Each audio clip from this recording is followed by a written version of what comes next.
Question कौन कौन सा? Question number 10। Question 10।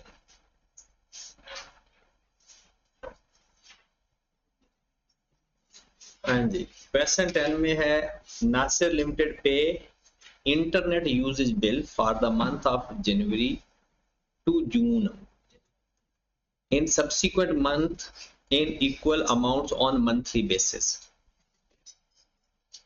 The amount paid till 30th June 22 is rupees 181,000.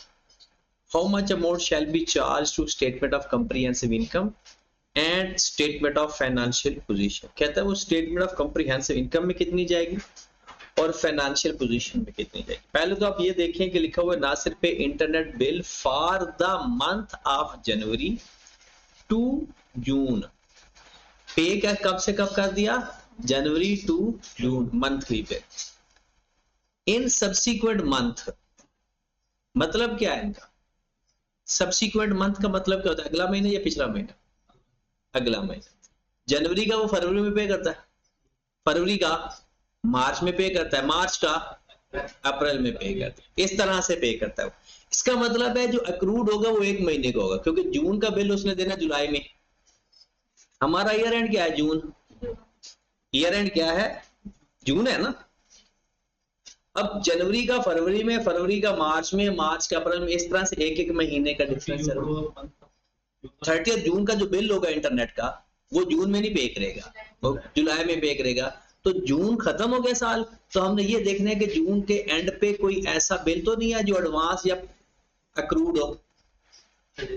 एक महीने का अक्रूड है, एक महीने का अक्रूड है। ये जो उसने बिल पे किया है, the amount paid till June 181,000, जून तक उसने 181,000 पे कर दिया। कितने महीनों का पे किया? ये जो 181,000 है कितने महीनों का? 5 महीनों का। कितने महीनों का है?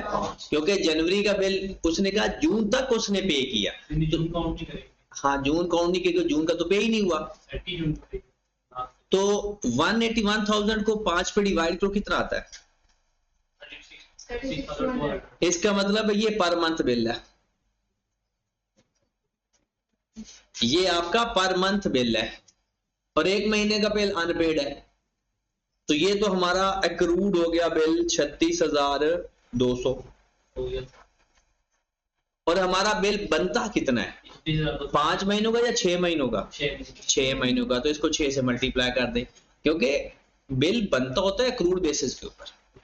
जितने महीने गुजर चुके हैं उतने महीनों का बिल आएगा, चाहे पे करो या ना।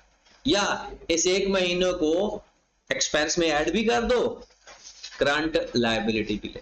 ये थोड़ा अंग्रेजी का मसला है, और इस तरह का सवाल पेपर में दिनों के हिसाब से आता है। पेपर में सवाल आया हुआ है कि जुमे, हफ्ते, इतवार का बिल इस तरह से पे करते हैं, जुमे रात को पे कर देते हैं, जुमे वाले दिन बताओ क्या हिसाब किताब होगा। तो उस तरह से आता है। तो ये क्वेश्चन आसान होता है, बस इसकी थोड़ी सी अंडरस्टैंडिंग देखनी होती है। समझ लगा सवाल? सवाल में क्या था? वो कहता है जून से लेकर, जनवरी से लेकर जून तक वो पेमेंट करता है। करता किस तरह से है? अगले महीने। अब हमने ये देखना है कि जून तक उसने पेमेंट किया है 181, तो ये 6 महीनों की हो नहीं सकती, क्योंकि जून का तो उसने पे जुलाई में करना है। तो हमने इसको 5 पे डिवाइड करके ये चेक कर लिया पर मंथ बिल कितना है। ठीक है, अब एक महीने का बिल है 36,200, तो जून वाला बिल अनपेड है, तो उसको हमने कह दिया क्रूड। और 6 महीनों का बिल बनता है, अक्कर कितने महीनों का हुआ है? 6 महीनों का, तो 6 से मल्टीप्लाई कर दो, या इसी 36,200 को 181 में प्लस भी कर दो और करंट लायबिलिटी में भी लिख। और सवाल बताएं। 14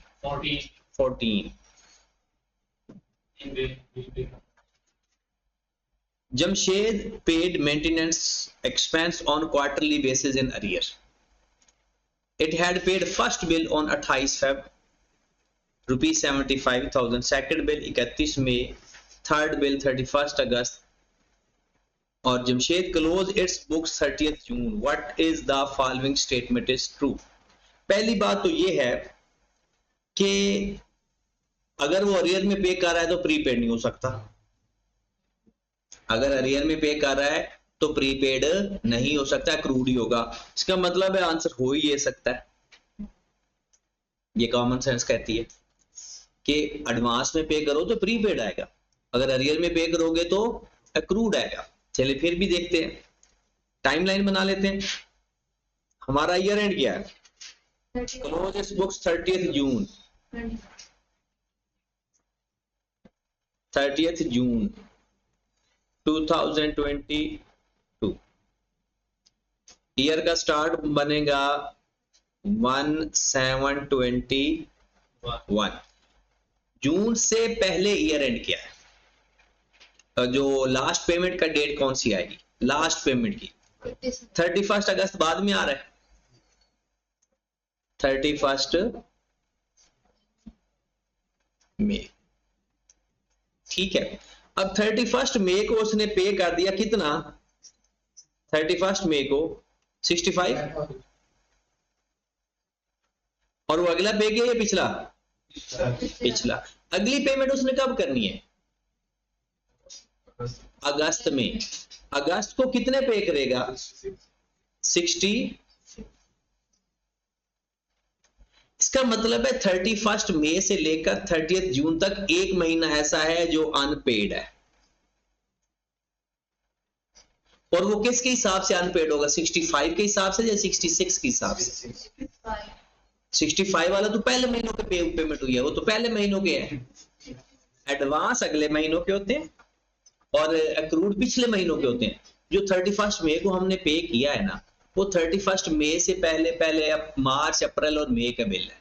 वो तो जो अगली साल में 31 अगस्त को वो तो नेक्स्ट ईयर में चलेगी, अगले साल चली गई ना। बनती किस किस महीने की है वो? पे तब की है, बनती किस किस महीने की है? जून, जुलाई, अगस्त तक। तो जो मेरा अनपेड एक महीना आ रहा है वो किसके हिसाब से मैं लूंगा? 65 के हिसाब से या 66 के हिसाब से?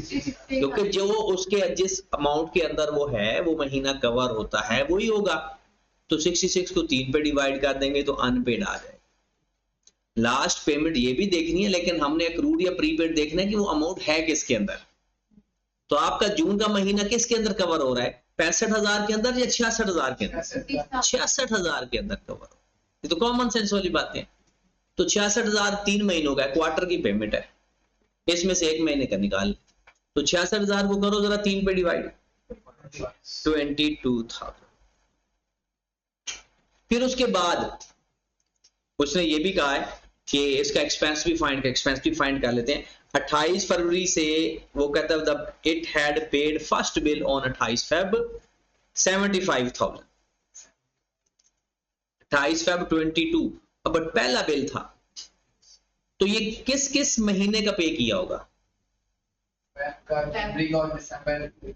दिसंबर, जनवरी, फरवरी। ये सारे का सारा हमारे साल के अंदर आ रहा है, क्योंकि जो 28 फेब को पे किया होगा 75 ये भी हमारा बिल है, 65 भी सारा हमारा बिल है, और इस 66,000 के अंदर 22,000 भी हमारा बिल है।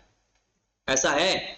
अपने महीनों के, अपने साल के अंदर जो महीने कवर हो रहे हैं, आप ये भी कह सकते हो सर इससे पहले वाले महीने किधर गए? उसने कहा ही पहला बिल है, इसका मतलब उससे पहले कोई बिल थे ही नहीं। तो 75 प्लस 65 प्लस 22 160। इसको लेजर से भी किया जा सकता था, ब्रॉड ऑन तो इसमें है नहीं, क्योंकि ब्रॉड ऑन तब होता है अगर पहले भी हो, पहला बिल ही 2022 में आया। ये बात समझ लगी? और वैसे भी यहां से कॉमन सेंस बहुत ज्यादा इंपॉर्टेंट होती है एमसीक्यूज वाले पेपर के अंदर की। मिसाल के तौर पर अक्रूड तो हमने फौरन ही फाइंड कर लिया था ना, और किसी ऑप्शन के अंदर अक्रूड था ही नहीं, तो इसमें हो ही अक्रूड सकता है क्योंकि अरियर में अक्रूड ही होता है। तो हमारा आंसर डी ही बनता था। और सवाल बताएं। क्वेश्चन नंबर 23 जो है इसका लेजर बनता है 23 देख लेते हैं। नहीं, आप लोग के सवाल नहीं है कोई? आप सारे हो गए? 23 वाला रहता है, 35 तक टोटल किए। कहते हैं जी Newson dealers hired property and also sublet part of this, एक प्रॉपर्टी ली और उसको फिर उसमें से कुछ हिस्सा सबलेट कर दिया, also sublet part of this property to other tenant. इसका मतलब है जिससे हमने प्रॉपर्टी ली उसको रेंट पे करेंगे, और जिसको हमने आगे सबलेट कर दी पार्ट उससे हम रेंट रिसीव करेंगे। एक रेंट एक्सपेंस के तौर पर बात हो रही है और एक रेंट इनकम के तौर पे बात हो रही है। The balance in respect of the rent of this property are as, कहता है जी मेन है ना प्रॉपर्टी, उसका आपका ओपनिंग बैलेंस है 140,000 क्रेडिट और क्लोजिंग बैलेंस है 165,000 क्रेडिट। ये दोनों प्रॉपर्टी अलग अलग बनेगा क्योंकि एक इनकम है और दूसरा लेजर है। फिर उसने कहा जी property sublet 60,000 credit 10,000 debit, how much net amount, उसने उसको नेट कह दिया। नेट अमाउंट से मुराद है कि इनकम और एक्सपेंस को नेट कर देंगे। Net amount charge to rent expense for the year ended December 22 assuming the rent 750,000 paid और 300,000 received। एक बनेगा रेंट एक्सपेंस का लेजर, एक बनेगा रेंट इनकम का लेजर। देखिए अगर दोनों एक्सपेंस होते या दोनों इनकम होते, वैसे तो मैं इकट्ठा भी बना सकता हूँ, आंसर आपका आ जाए, लेकिन इकट्ठा बनाना नहीं चाहिए। इनकम और एक्सपेंस का हम क्यों लेजर इकट्ठा बनाए? हाँ प्रीपेड का और एक्रूड का इकट्ठा बन सकता है, उसमें कैश या दोनों में रिसीव होता है या पे होता है। इसमें एक में रिसीव हो रहा है एक में, तो पहले हम मेन प्रॉपर्टी का लेजर बनाते हैं। ये तो जब डेबिट क्रेडिट लिखा हो तो ये क्वेश्चन आसान हो जाता है। देखें 21 में उसने लिखा हुआ है 140,000 credit balance, brought on 140,000 credit. अब 31 दिसंबर 22 165,000 क्रेडिट, क्लोजिंग क्रेडिट लिखा हो तो डेबिट साइड पर लिखते हैं, ब्रॉड ऑन अपनी जगह पर आता है, कैरिड ऑन अपोजिट साइड पर आता है।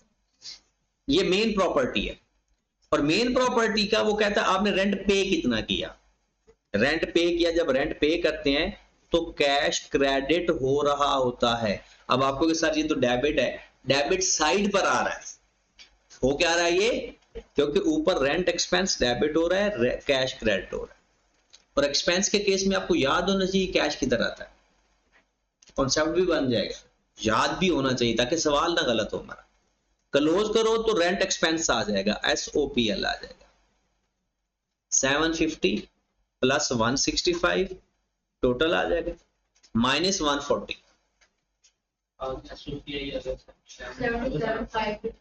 कितना 775,500, ये हमारा एक्सपेंस आ गया। अब इनकम भी देख लेते हैं। इनकम में हमारा ब्रॉड ऑन है 60,000 डेबिट बैलेंस, क्रेडिट बैलेंस हो गया, क्रेडिट बैलेंस। और डेबिट बैलेंस है तो डेबिट है तो आएगा क्रेडिट साइड पर। Yes sir. हमने कैश रिसीव किया है, जब कैश रिसीव करते हैं तो एंट्री पास होती है income debit, sorry cash debit income credit.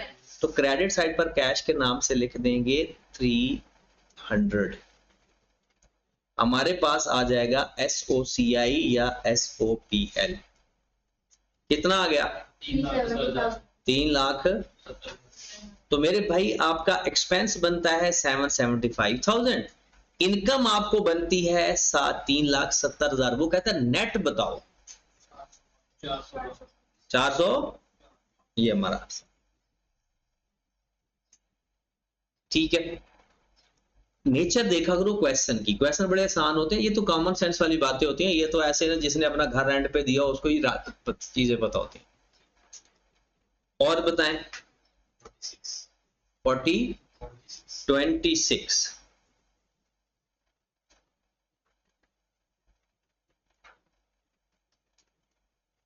वो कहते हैं opening balance of accrued utility expense at 1721 was 12,500।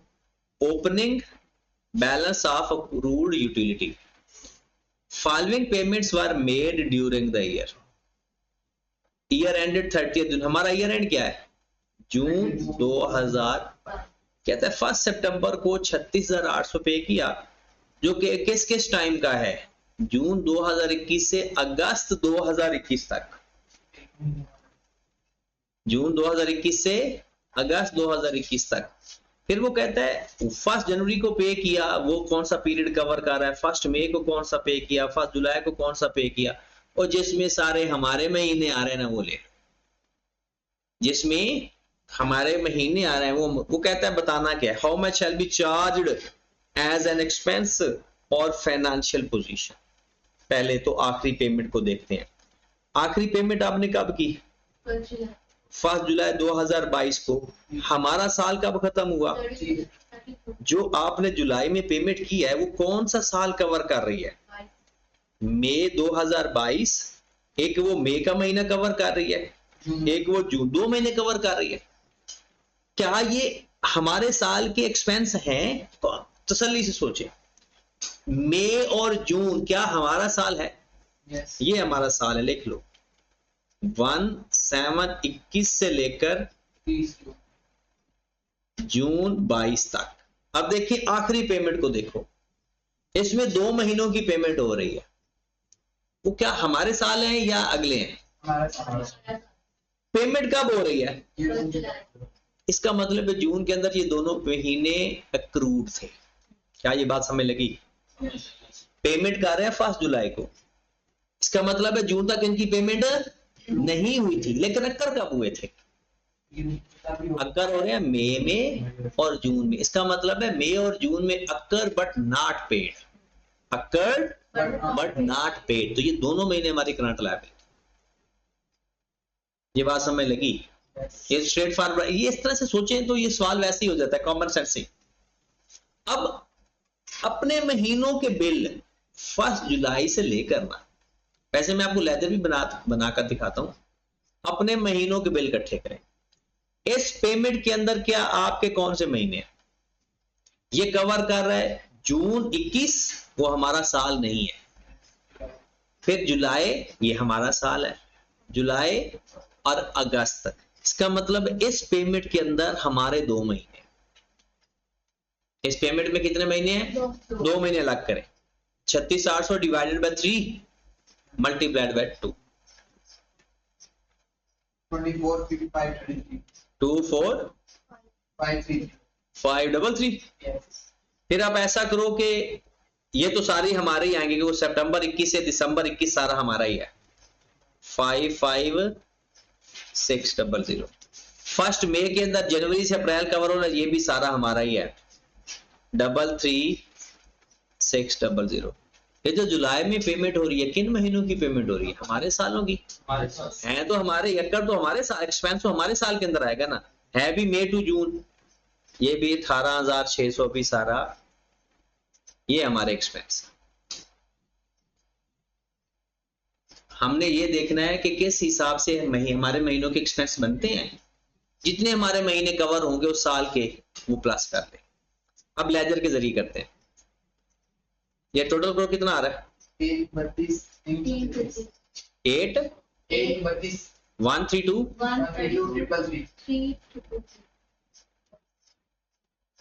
Answer ये आपका आ गया 132। यहां पर इन्होंने 100 लिखा हुआ, और ये टोटल कितना आया था? 18,600। आंसर तो यही बनता है 132 वाला। अब इसके लेजर के साथ करते हैं। वो कहता है 1 जुलाई को आपका एक्रूड कितना बिल पड़ा है? 12,500 ब्रॉड ऑन। फिर उसके बाद वो कहता है कि कैश कितना पे किया? कैश हमारे साल के अंदर कैश कितना पे हुआ, वो प्लस करो जल्दी से। हमारे साल के अंदर जो कैश पे किया वो प्लस करो। 36,800, 55,600, 33,600। बस अगली पेमेंट हमारे साल के अंदर नहीं आई। 1,18,600 नहीं प्लस करना, क्योंकि 18,600 क्या हमारे साल के अंदर पे हुआ? लेजर बनाते वक्त अपना साल देखते हैं, 1,26,000। और हमारी लायबिलिटी कितनी है हमारे साल के एंड पे? 18,600। 1,13,000 जो पेमेंट हमने की है 36,800, 36,800 भी वो भी तो हो। देखना ये है कि हमारे साल के अंदर पेमेंट्स कौन सी हुई है। पेमेंट 1 सितंबर 21 को पेमेंट हुई है, वो हमारे साल के अंदर ही पेमेंट हुई है। ठीक है, अब क्लोज कर देंगे तो जो हमारे पास क्या आ जाएगा? SOP 132,100। ठीक होगी बात?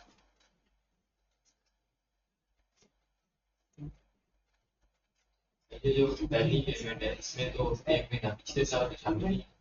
बिल्कुल है। तो भाई इधर देखो, लेजर बनाते वक्त जब हम लफ्ज कैश लिखते हैं ना, इस कैश का मतलब होता है अक्रंस नहीं देखते, कैश कितना पे किया हमारे साल के अंदर, पेमेंट कब हुई है 1 सितंबर को, तो पेमेंट सारी आई। बात समझ लगी? पेमेंट को देखना, फिर अक्रंस और चीज है, पेमेंट और चीज। पेमेंट हमारे साल के अंदर होगी वो कैश के नाम से आएगी, अक्रंस हमारे साल के अंदर होगी वो SOPL के नाम से आएगी। इसके अंदर 1 महीना, वो तो 1 महीना निकाल के 2 महीने। हाँ जी, 27 वाला 27 पे आए। कैरी फॉरवर्ड इसको 2200 अच्छा, ये ना क्वेश्चन एक दफा दोबारा भी करते हैं, दोबारा करोगे तो फिर ये चीजें कंसेप्ट क्लियर होगी। ठीक है, नोट तो भी आप कर रहे हो, क्योंकि ये note question as it is ये नहीं आते होते पेपर में, ये आप लोगों ने टेक्निक सीखनी होती है कि ऐसी टेक्निक्स अगर आ जाएंगी तो हमने हैंडल कैसे करना। पेपर में किसी और टेक्निक से भी सवाल आ सकता है। Arvind paid its vendors of repair service after 1 month from invoice date। अब पता चला इनवाइस का मतलब होता है इस महीने का बिल अगले महीने पे करना है। इनवाइस इस महीने होगी, इसका मतलब है हम अक्रूड पे कर रहे हैं 1 महीना ठहर के। As at 1st April 2022 repair bill of ₹32,000 was outstanding। 1 अप्रैल 2022 को बिल आउटस्टैंडिंग था, मतलब अनपेड था। ब्रॉड होना ये, क्योंकि हमसे पूछ क्या कर रहा है, जून 2024, sorry June 2022।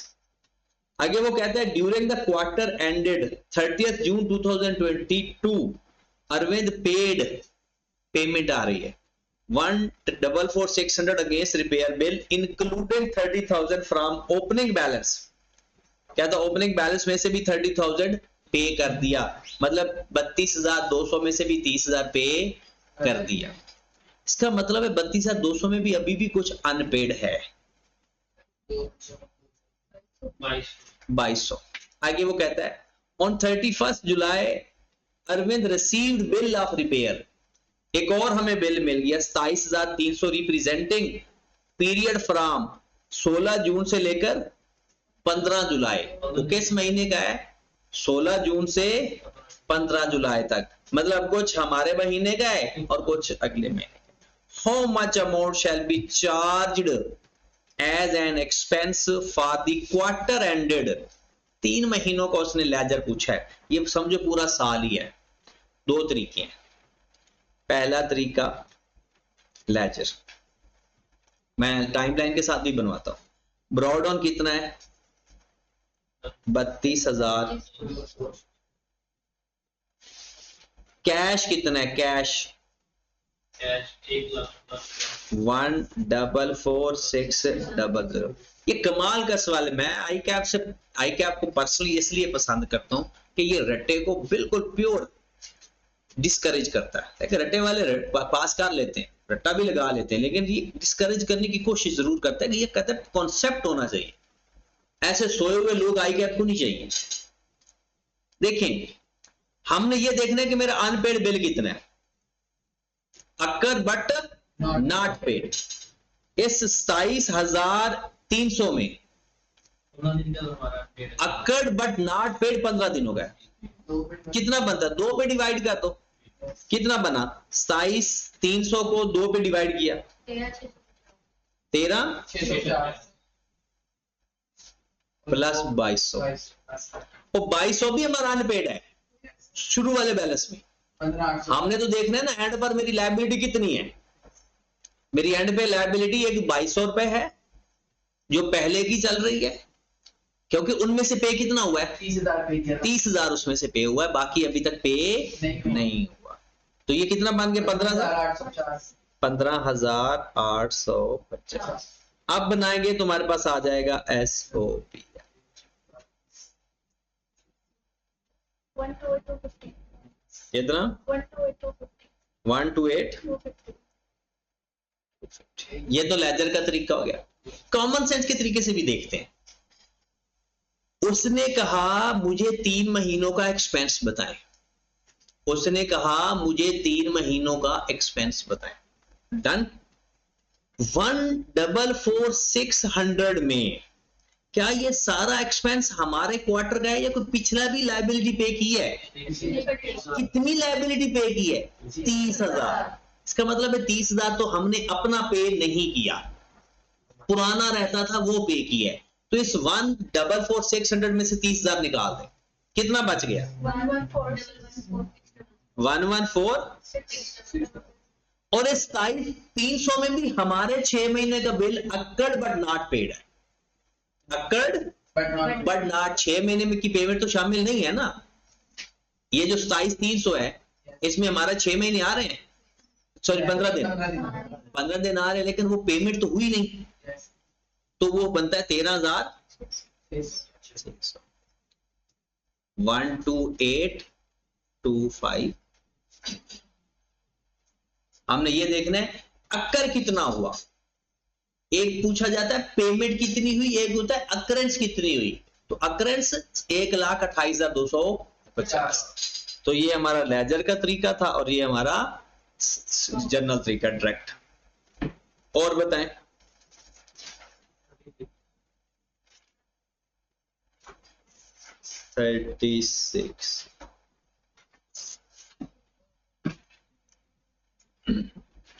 Balance of accrued interest expense and prepaid internet were this and this respectively during the year ended 30th June.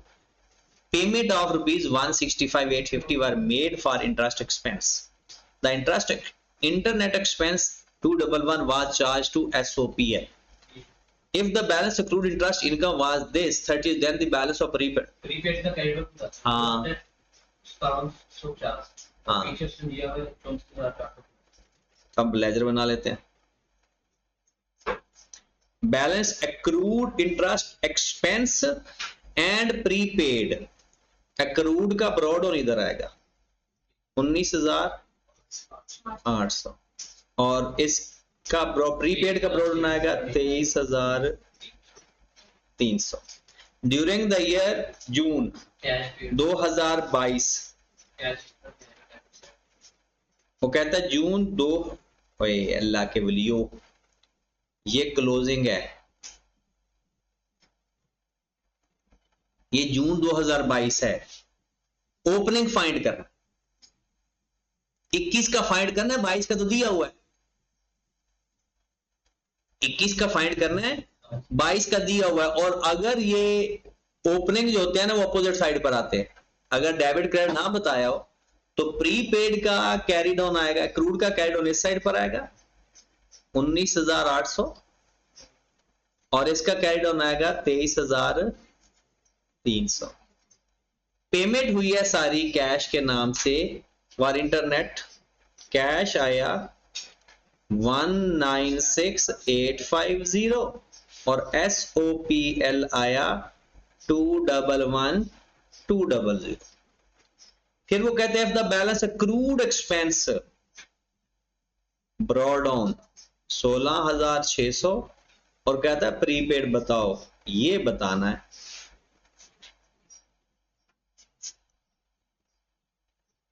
अब इंटरेस्टिंग बात ये है कि जिस तरह से आपने फाइंड किया जवाब तो उसका भी था, बल्कि पहला था। तो पेपर में यही हाल होता है कि जब बंदा कहता है ना मेरा पेपर बहुत अच्छा हुआ है, तो वो उसके हिसाब से अच्छा हुआ होता है। ठीक होगी बात। और हामिद आपने कितने सवाल किए? सारे किए थे?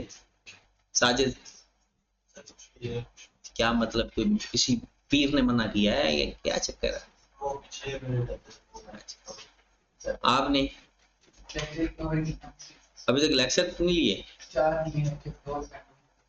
2 पेंडिंग है, और मान तो सुधाता हूँ। तू चिल कर, हो गया? चलें जी, फिर ये हमारा चैप्टर आप कंप्लीट समझे। नेक्स्ट लेक्चर में हम नया चैप्टर स्टार्ट करते हैं, ठीक है?